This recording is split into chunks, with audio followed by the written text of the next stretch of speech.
საერთიანი საერთო სავაჭრო ბრუნვა ევროკავშირთან შეადგენდა 792 მილიონს, ხოლო 2013 წლის მონაცემებით ბრუნვამ შეადგინა 2.9 მილიარდი აშშ დოლარი დაახლოებით. ხოლო 2013 წელს ჩვენი ექსპორტი ჰქონდა 608 მილიონი. ანუ ზრდის ტენდენცია ძალიან ნათელია, ხოლო ის და ასე უნდა აღინიშნოს, რომ შარშან 2013 წელს ევროკავშირში ექსპორტი საქართველოსთან დაიზარდა 70%-ით. წარმოებები დაცული იქნებიან არასამართლიანი კონკურენციისგან და ასევე ვთქვათ არასამართლიანი ზიანის მიყენებისგან.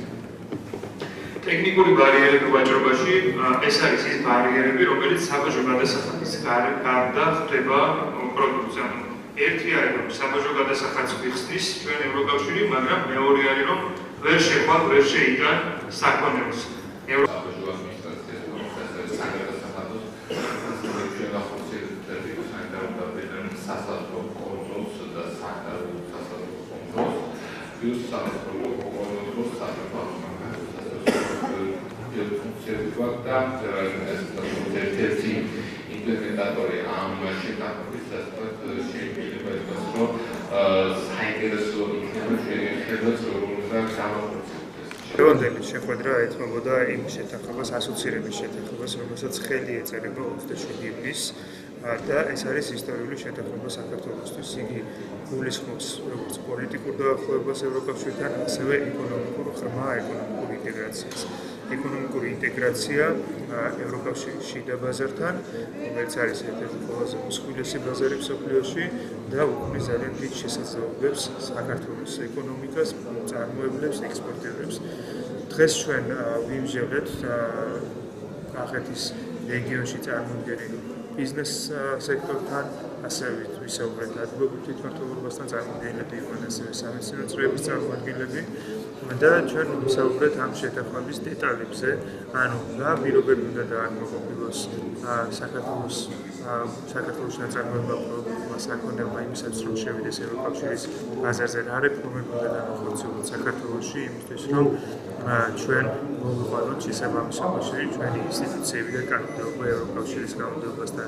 დღეს ძალიან საინტერესო მოხსენება წაიკითხეს ჩვენმა თბილისელმა სტუმრებმა, რაც ეხება ევროკავშირთან თავისუფალი და ყოვლისმომცველი სავაჭრო ინსტიტუციის შესახებ შეთანხმებას. ეს არის ასოცირების ხელშეკრულების უმნიშვნელოვანესი ნაწილი, რადგან სწორედ ეს შეთანხმება მოიცავს ეკონომიკური ინტეგრაციის მექანიზმს.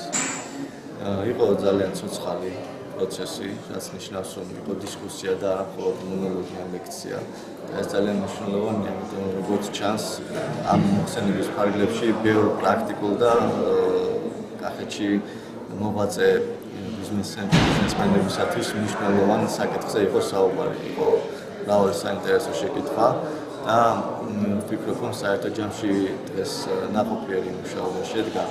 და ასევე ვფიქრობ, რომ დღეს საუბარი იყო ძალიან მნიშვნელოვან საკითხზე, რადგანაც საქართველოს ამ შეთანხმებაზე ხელის მოწერით მხოლოდ მომგებიან პოზიციაში აღმოჩნდება, რადგან როგორც აღინიშნა დღეს საუბრის დროს, საქართველოში ისედაც შემდგის ევროპული პროდუქცია, რადგან ის მაღალ სტანდარტებს აკმაყოფილებს. დღევანდელი შეხვედრა ძალიან მნიშვნელოვანია ჩვენი ქვეყნის განვითარებისათვის. ძალიან დიდი იმედი მომეცა, რომ კიდევ უფრო განვითარდებით და განვითარდება არა მთლიანი ქვეყანა, არამედ განსაკუთრებით პრობლემა გვაქვს სოფლის მეურნეობის დარგში, როგორც სოფლის მეურნეობის სფეროს წარმომადგენელი აქტიურად ვადევნებთ თვალს დღევანდელ ჩვენს პროდუქტს. თუ ითიკვებება მოსახლეობა, რა იყიდება ბაზარში, რა მოყავს გლეხს ან ფერმერს და აღშფოთებული ვარ ამით, რომ კატასტროფამდე ვარ მისული დღეს ჩვენი სოფლის მეურნეობის კუთხით. ამიტომ ჩემი დასმული შეკითხვით მოხდება თუ არა შემოწმება იმ პროდუქტის, რაც იყიდება ბაზარში, რაც მოყავს გლეხს და მივიღე პასუხი, რომ ეს აუცილებლად მოხდება ჩვენს უნივერსიტეტთან ერთად. ჩვენთან ალბათ ჩვენ გვაქვს ლაბორატორია, მაგრამ ჩვენ ძალებს აღემატება იმ ელემენტების განსაზღვრა, რომელიც ხდება მცენარეს, თუნდაც მცენარის მიღებულ პროდუქტში, ან ცხოველის ცხიმში და მე მივიღე პასუხი, რომ ეს შესაძლებელია ჩვენს ლაბორატორიაში მოხდეს ამისი განსაზღვრა, რა თქმა უნდა მათი დახმარებით.